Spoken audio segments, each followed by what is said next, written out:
បាទសូមជម្រាបសួរបងប្អូនដែលកំពុងតាមដាន Facebook របស់ខ្ញុំថ្ងៃនេះខ្ញុំមានការចាំបាច់សូមជូនដំណឹងឬក៏ស្រាយបំភ្លឺបញ្ហាមួយជូនបងប្អូនក្រោយពីរាជរដ្ឋាភិបាលបានដាក់លិខិតផ្លូវការទៅកាន់តុលាការយុត្តិធម៌អន្តរជាតិ ICJ កាលពីថ្ងៃ15ខែមិថុនាកន្លងទៅនេះដែលជាការដាក់លិខិតផ្លូវការនិងបញ្ជាក់ថាជាការចាប់ផ្ដើមនីតិវិធីផ្លូវការរវាងកម្ពុជាហើយនិងតុលាការយុត្តិធម៌អន្តរជាតិបាទអញ្ចឹងក៏មានបងប្អូនយើងមួយចំនួនចេះតែនៅឆ្ងល់នៅសួរប៉ុន្តែបងប្អូនយើងជាច្រើនទៀតបងប្អូនយល់ហើយបាទបងប្អូនជឿជាក់ថារាជរដ្ឋាភិបាលនឹងមានឆន្ទៈមោះមុតក្នុងការដាក់នឹងប៉ុន្តែមានបងប្អូនយើងម្នាក់ពីរនាក់បីនាក់ឬក៏មិនដឹងទេប៉ុន្តែនៅចោទសួរថាអីណាទៅមិនក៏មិនបង្ហាញផុសតាងប្រកាន់ដៃឬក៏យកទៅហុចនឹងមិនក៏មិនថតរូបបង្ហោះដើម្បីជាផុសតាងបងប្អូនសូមបញ្ជាក់អញ្ចេះណា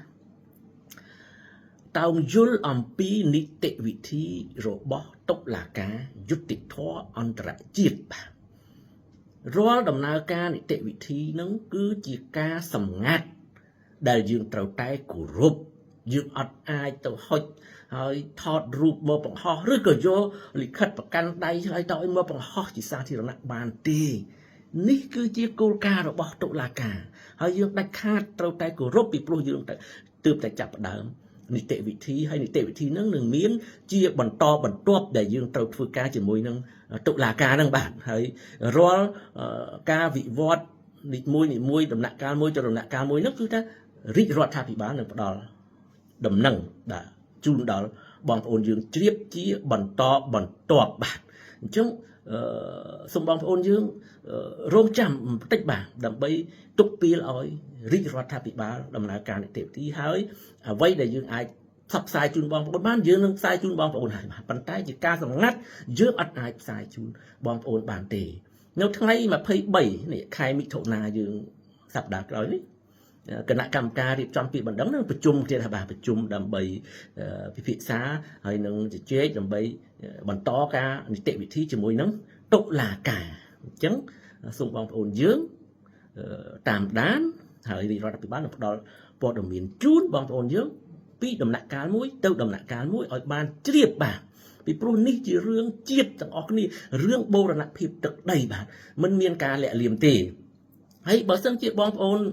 ណាដែលពិតជាចង់ដឹងមែនទែនថាពិតឬមិនពិតបងប្អូនក៏អាចមានជំរឿសថាតាក់ទងទៅតុលាការផ្ទាល់ដើម្បីសុំតើគេឲ្យឬមិនឲ្យអានោះខ្ញុំក៏អត់ដឹងដែរប៉ុន្តែបងប្អូនអាចសាកល្បងមើលណាបាទដើម្បីឲ្យអស់ចិត្តបាទជាចុងក្រោយខ្ញុំសូមបញ្ជាក់ជូនបងប្អូនជាថ្មីម្ដងទៀតថាសម្ដេចធិបតីនាយករដ្ឋមន្ត្រីក៏ដូចជាសម្ដេចតេជោប្រធានព្រឹទ្ធសភាលោកពិតជា